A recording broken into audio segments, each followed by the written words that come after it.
Tuklasin ang kahangahangang mundo ng pinakamalaking lahi ng aso. Mula sa mga gentle giant hanggang sa nakakatuwang mga aso na nakakabighani sa kanilang tangkad at kagandahan.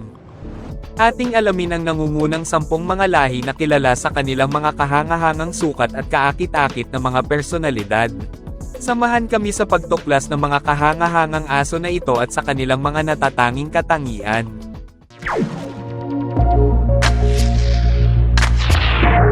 Number 10. Tibetan Mastiff.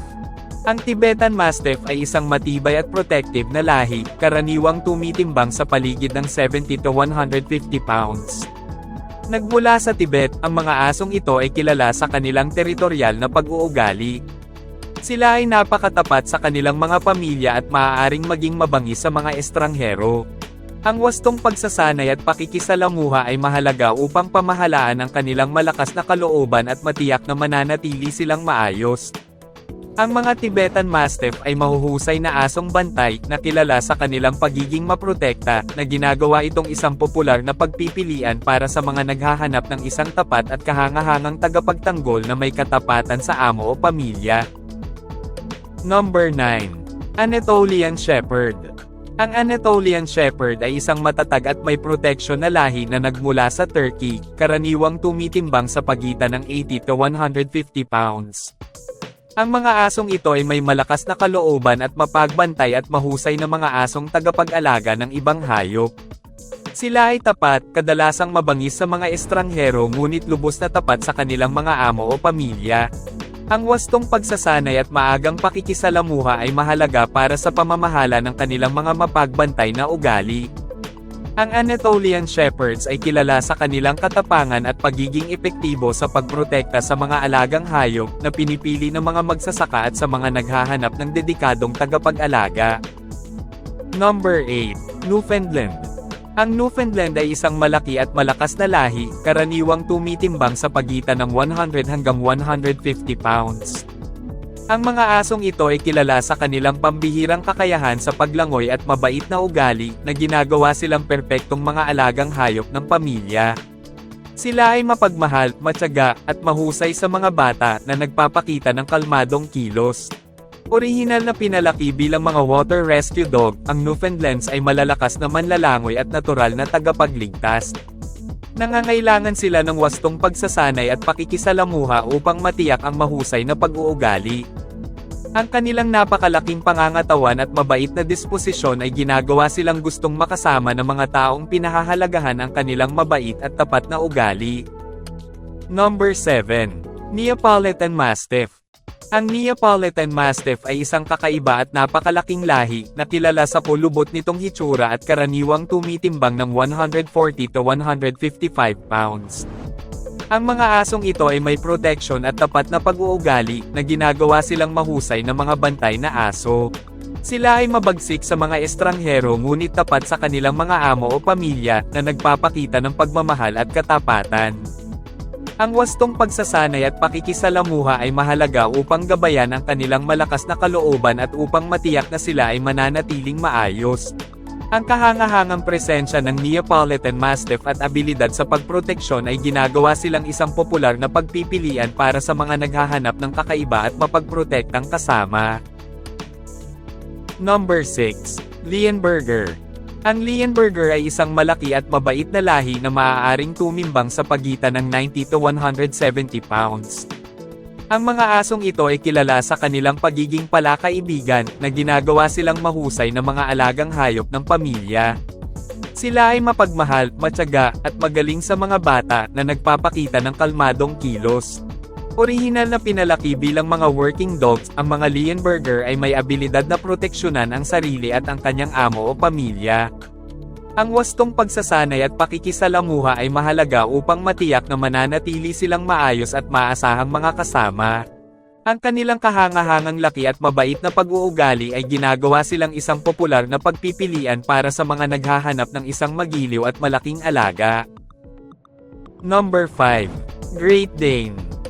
Ang Great Dane ay isang napakalaking lahi, na kilala sa kahangahangang taas at palakaibigan nitong kilos. Ang mga asong ito ay karaniwang tumitimbang sa pagitan ng 140 to 175 pounds o higit pa. Sa kabila ng kanilang laki, sila ay mabait at palakaibigan upang sila ay maging kahangahangang mga alagang hayop ng pamilya. Ang mga Great Danes ay tapat at may mabuting asal, bagaman maaaring hindi nila alam ang kanilang sariling laki, kadalasang kumikilos tulad ng mga lapdog. Nangangailangan sila ng wastong pagsasanay at pakikisalamuha upang matiyak ang kanilang mabuting pag-uugali. Ang kanilang kahangahangang tangkad at palakaibigan na ugali ay isa sila sa mga gustong piliin ng mga taong pinahahalagahan ang malaki at mabait na lahi ng aso. Number 4. Saint Bernard. Ang Saint Bernard ay isang napakalaki at mabait na lahi na nagmula sa Swiss Alps at kilala sa malaking sukat nito. Ito ay karaniwang tumitimbang sa pagitan ng 140 to 180 pounds.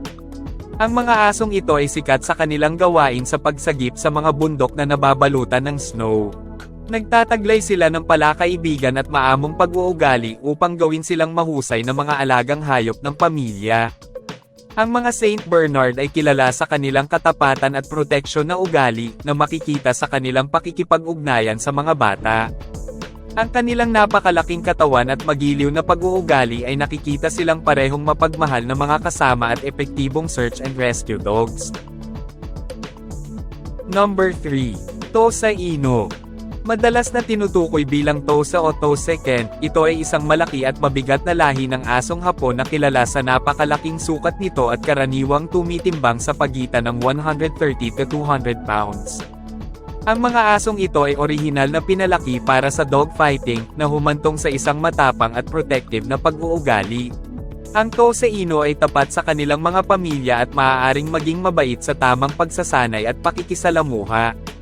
Nangangailangan sila ng responsableng pagmamayari at karanasan sa paghawak dahil sa kanilang potensyal na lakas.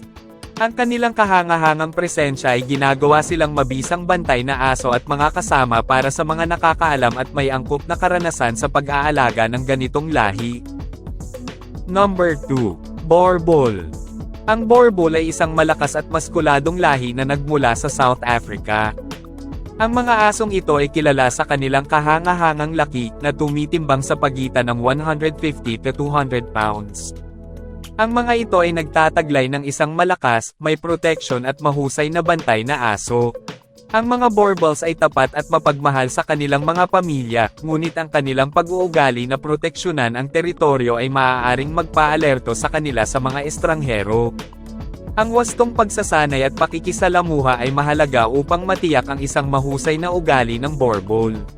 Ang kanilang matatag na anyo at kakayahan sa pagprotekta ay ginagawa silang popular na mga pagpipilian para sa mga individual na naghahanap ng isang dedikado at kahangahangang tagapagbantay.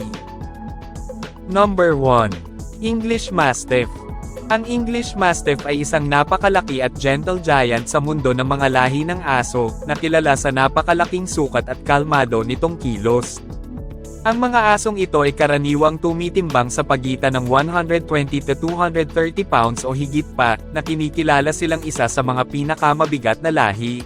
Sa kabila ng kanilang kahangahangang tangkad, ang English Mastiff ay kilala sa kanilang pagiging mapagmahal at masunurin, na ginagawa silang mahusay na mga alagang hayop ng pamilya. Ang kanilang katapatan at proteksyon na pag-uugali ay kahangahangang mga katangian. Sa tamang pagsasanay at pangangalaga, maaari silang maging mapagmahal na mga kasama na nagbibigay ng seguridad at pakikisama sa kanilang mga amo. At yan ang 10 pinakamalaking lahi ng aso sa mundo. Maraming salamat sa iyong panunood.